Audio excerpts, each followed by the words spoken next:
Okay, so today I want to share to you, talk a little bit about DGB and a little bit beyond the bottle.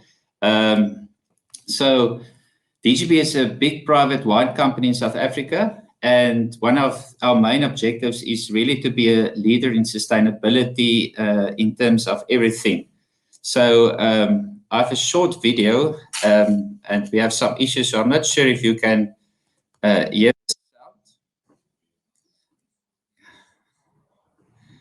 Can you hear the sound?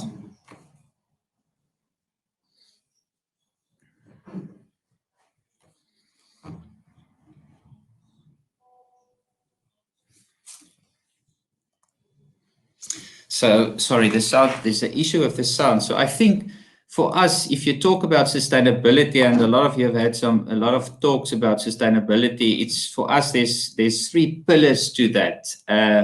The one is the social side, where it's more about the people. The other one is the economic side, that it needs to be sustainable on the long term.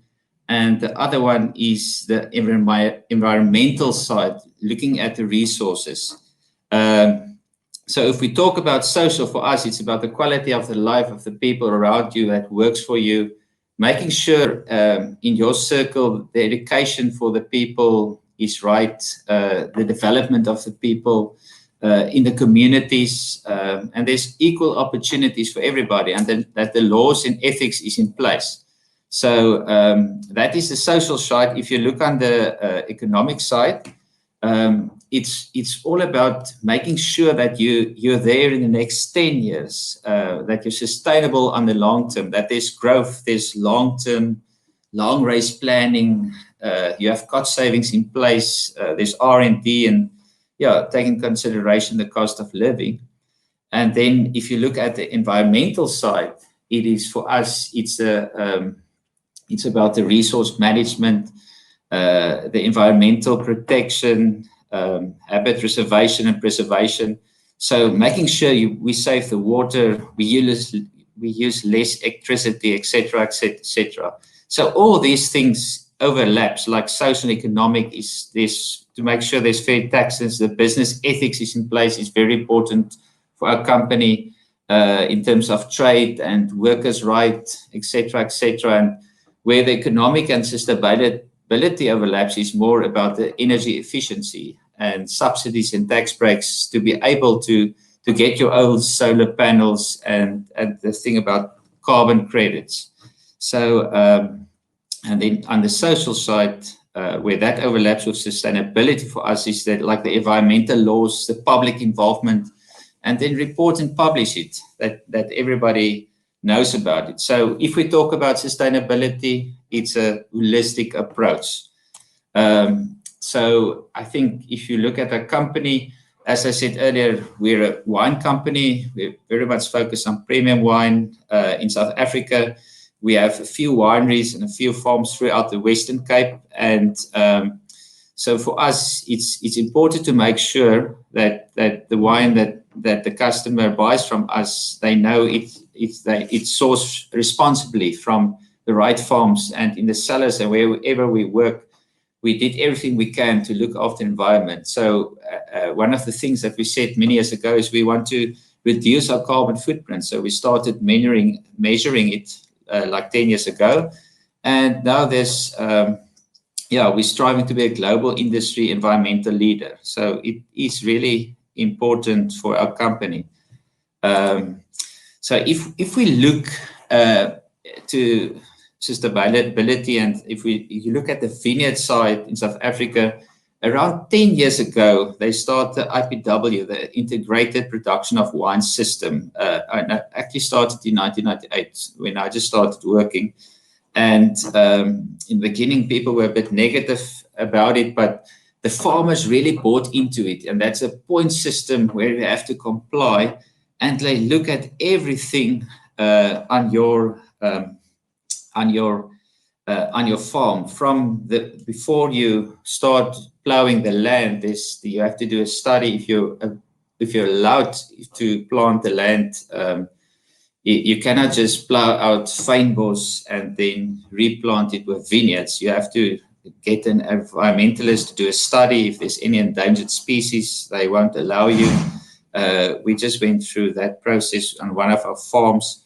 It was apples 12 years ago, but if you didn't use it for 10 years, you have to reapply. We had to reapply, and it was really a long, expensive process, but we had to do it. We want to do it to make sure we don't remove anything that's not supposed, that's in danger. But part of IPW is also the chemical side. You cannot spray anything. You have to spray only what's allowed. You're penalized if you spray something that's not that good. You get a lot of less points, or you get let me say that like 10 years ago, the chemical agents, they started to know they have to fit into this program, and they also changed to make sure the farmers use the right products, very soft products. They sprayed very long before harvest, that there's no residues at all. So everybody bought into that, the way you look after your where you store your chemicals, how you handle it. There's very strict controls.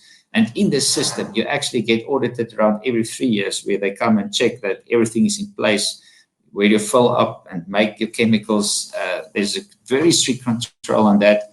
Also water, how you look after your water, and erosion, that's measured in the system. And cover crops, they actually want you to plant cover crop in your vineyards between the rows to improve the quality of your soil, and then fire plans, etc., etc. So they've all that in place. And then I think from South African point, what we have is quite a unique seal from SARS, integrity and sustainability seal. And that's something that actually guarantees that what's in the bottle, you can trace it from the vineyard to the bottle. And in the wine, in the glass you drink, it is that varietal, it is from that area. It is that blend, that is the alcohol, etc., etc. So that for us is quite important, and we actually have it on all our wines that we sell. We have that seal. So all our own farms, everywhere we buy some grapes or wine, we make sure that everybody is part of the IPW system, and they pass the qualification, they audit it.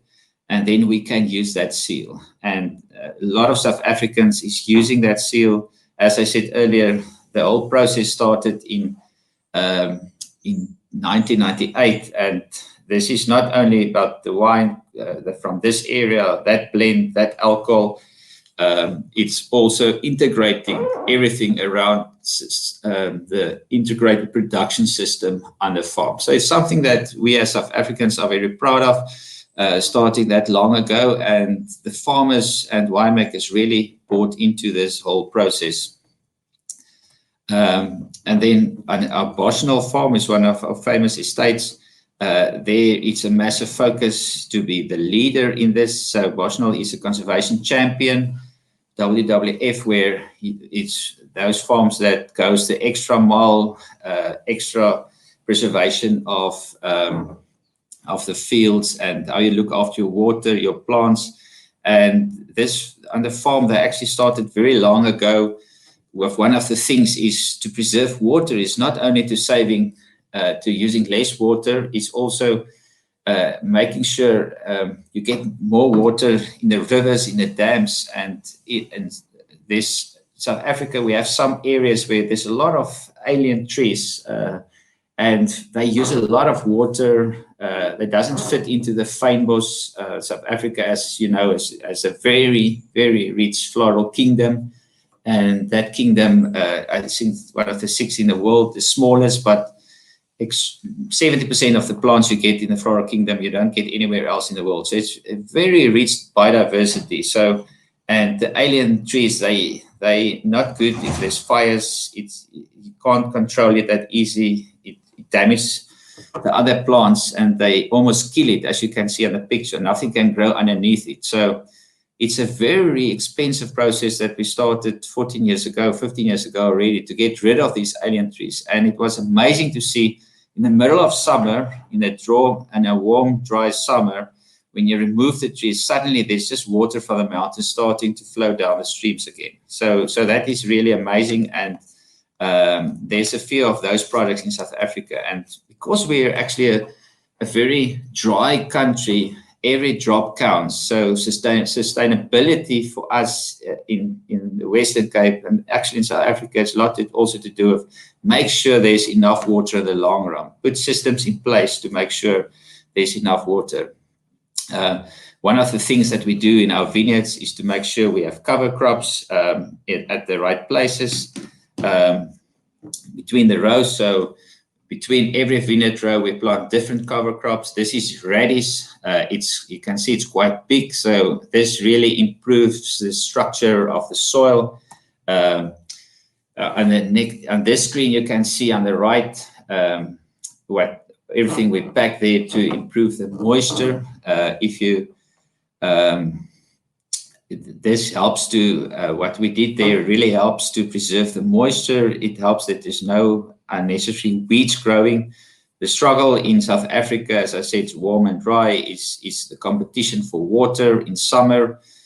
We don't have a lot, so we want to make sure everything that we get during the winter, we preserve that the vine can use it in the dry summer months. So this is one way to preserve water. And if you look at the next picture, it's two cover crops. The one is to the left is Ceradella, and to the right there's some lupins, and both of them are nitrogen fixers. So you get nitrogen, 76% of the air is nitrogen, and that the plants actually take it up in Rhizobium bacteria in the roots, and it actually store it in the roots, and then later when the plant dies, it's there for the plant, and you actually don't need to fertilize it, or you can fertilize it a lot less. So again, trying to get what's in nature and use it.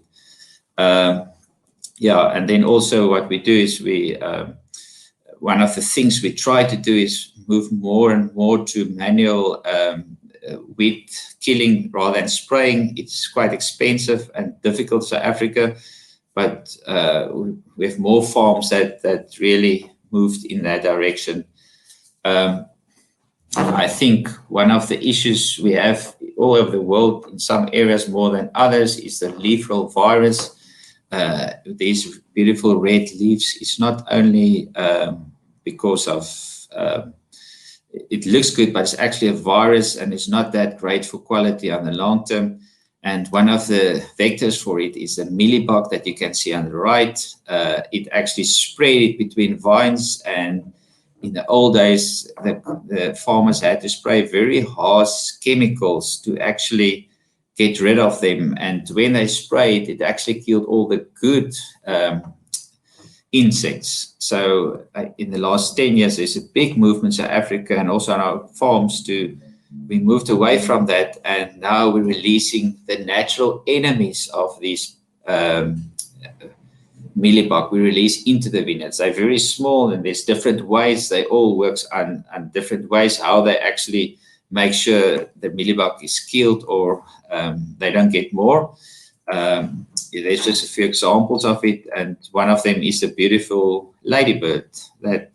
So when we walk in the vineyard, then with me and the winemakers of viticulturists, and we see ladybirds, we like it because we know they're doing a very, very good job.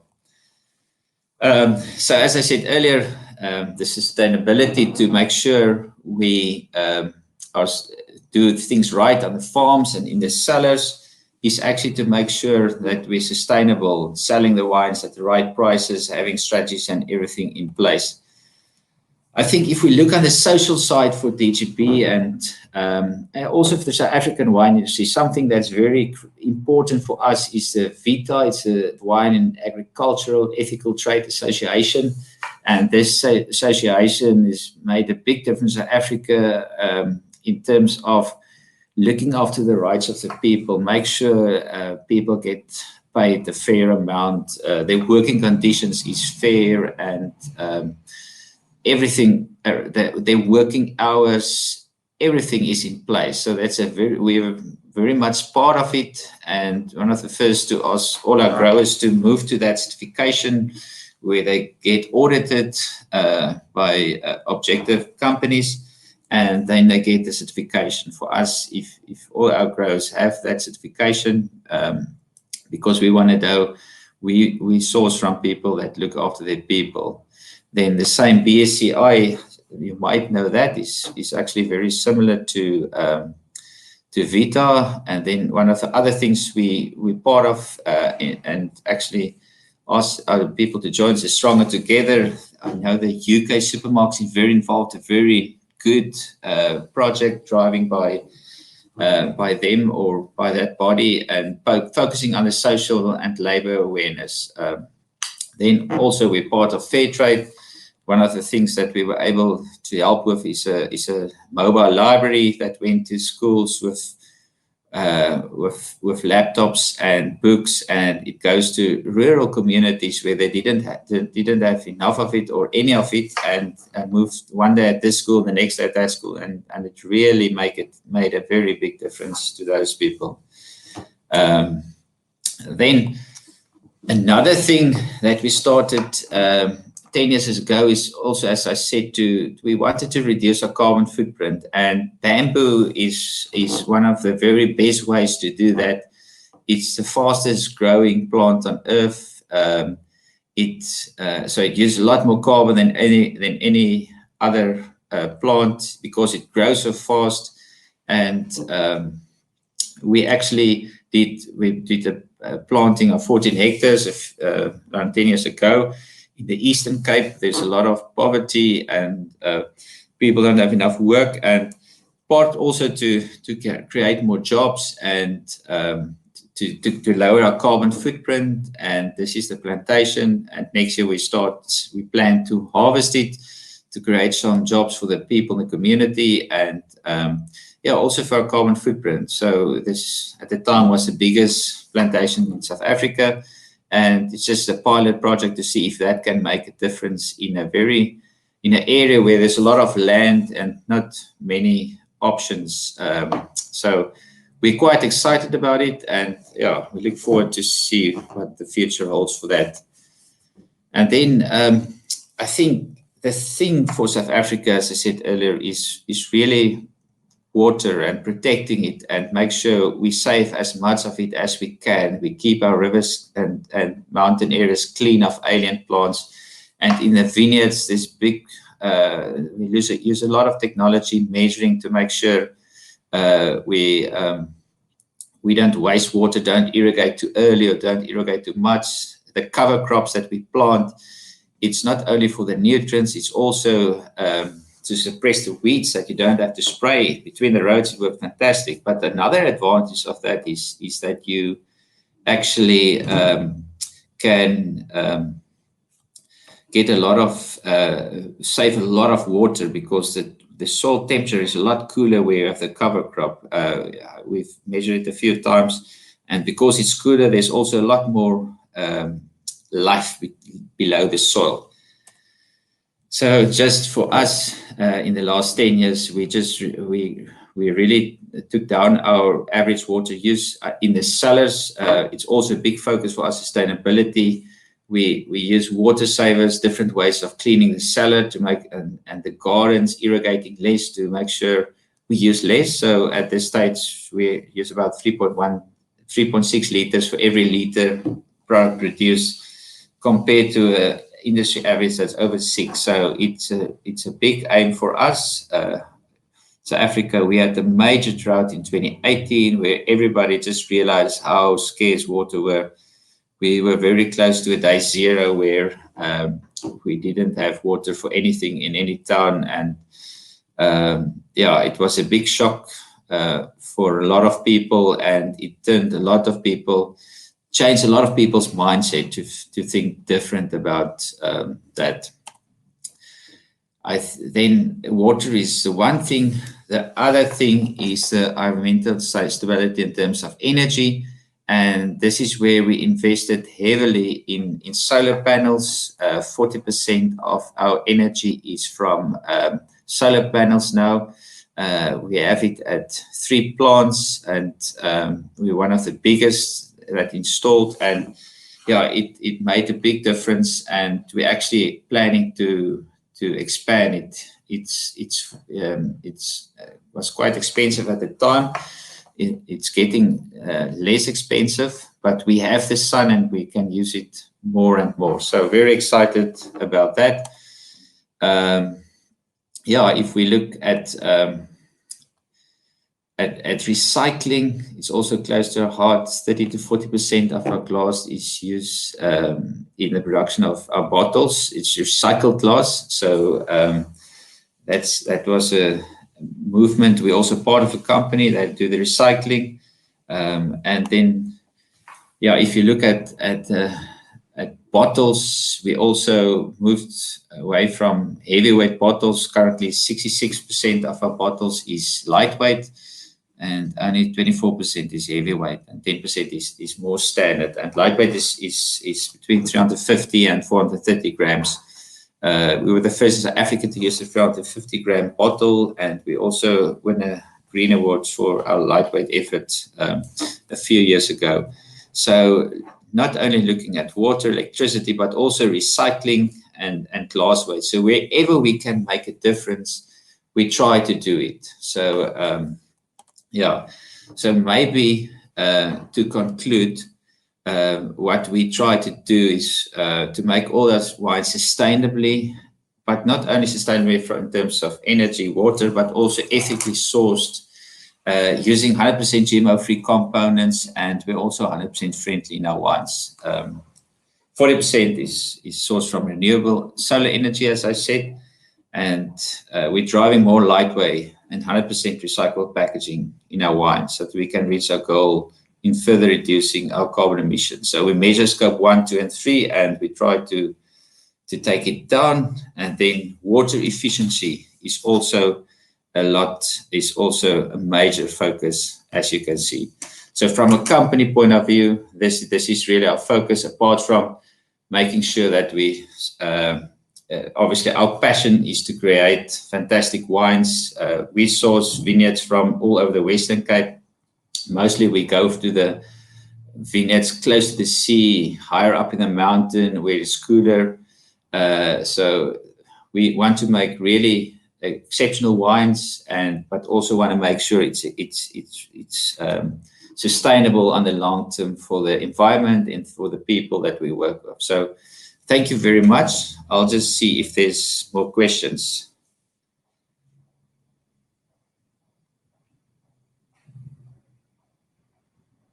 I see there's a question. What is your biggest challenge around sustainable wine production and farming? Thank you for that question. I think the most difficult thing for us in South Africa is actually the weeds that we have in summer. We have very strong weeds, and like ryegrass, it uses a lot of water and nutrients, but in summer, if you don't kill those weeds, you have to your production will go down 30, 40, 50%. I've seen it so many times.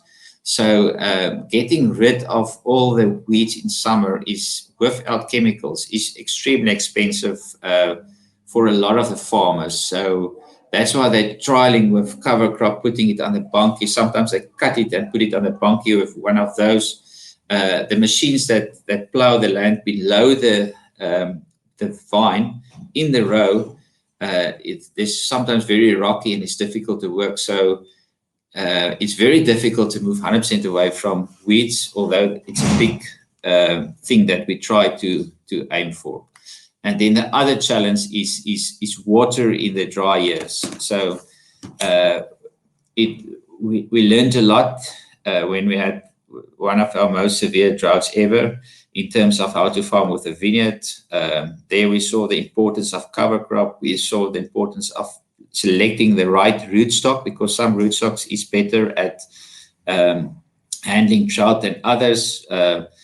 And just also making sure you plant your vineyards on the soil that's have a higher clay content, that whenever you get that winter rainfall, even if it's not a lot, to make sure you preserve it. And then also to put cover crops on every row, to cover as much as you can with cover crop, and then roll it flat at the end of the winter, that it's dead, and there to preserve the moisture for the warmer summer months. So yeah, I think water, those two, I would say, is for me one of the two most difficult challenges. Let's see if there's another question. Yeah, I think that is it. Let's see. So from my side, thank you very much. Sorry, it takes a bit longer to start with, but thank you very much. And you're welcome to contact me if you need any more information. Thanks a lot. Bye-bye.